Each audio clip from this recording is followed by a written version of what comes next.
രാവിലെ വീട്ടിൽ വെറുതെ ഇരുന്നൊരു ടൈം ലാപ്സ് എടുത്തുകൊണ്ടിരുന്നപ്പോഴാണ് ഇതിൻ്റെ കാര്യം ആലോചിച്ചത്. കസിൻ ചേട്ടൻ ദുബായിൽ നിന്ന് വന്നപ്പോൾ കൊണ്ടുവന്നതാണ്. എന്തോ ലെഗോ പോലൊരു ഐറ്റമാണ്. ഞാൻ നേരെ കവർ പൊട്ടിച്ച് സാധനം നോക്കിയപ്പോൾ അകത്ത് എന്തോ ഒരു വലിയ ചാർട്ട് പേപ്പർ പോലെ എന്തൊക്കെയോ എഴുതിയേക്കുന്നു. പിന്നെ കൂടെ കുറച്ച് സ്റ്റിക്കറും പരിപാടികളൊക്കെ ഉണ്ടായിരുന്നു. അപ്പം നേരെ കവർ പൊട്ടിച്ച് 2 കവറിൻ്റെ അകത്തായിട്ട് കുറേ ലെഗോ പോലെ സാധനങ്ങളുണ്ട്.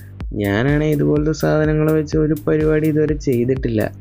അപ്പോൾ അതിൻ്റെ ചാർട്ട് നോക്കിയപ്പോഴത്തേക്കാണ് മനസ്സിലായത് കുറേ പരിപാടികൾ ചെയ്യാനുണ്ട്. അങ്ങനെ ഞാൻ നേരെ പരിപാടി തുടങ്ങി. എൻ്റെ പൊന്നു, നമ്മൾ വിചാരിച്ച പോലെ അല്ലായിരുന്നു കേട്ടോ. കുറച്ച് കഷ്ടപ്പെട്ട് 1.5 മണിക്കൂർ എടുത്ത് സംഭവം ഫുള്ള് സെറ്റാക്കി അവസാനം സ്റ്റിക്കർ പൊട്ടിച്ച് സെറ്റ്. എങ്ങനെയുണ്ട് നമ്മുടെ ഹെലികോപ്റ്റർ?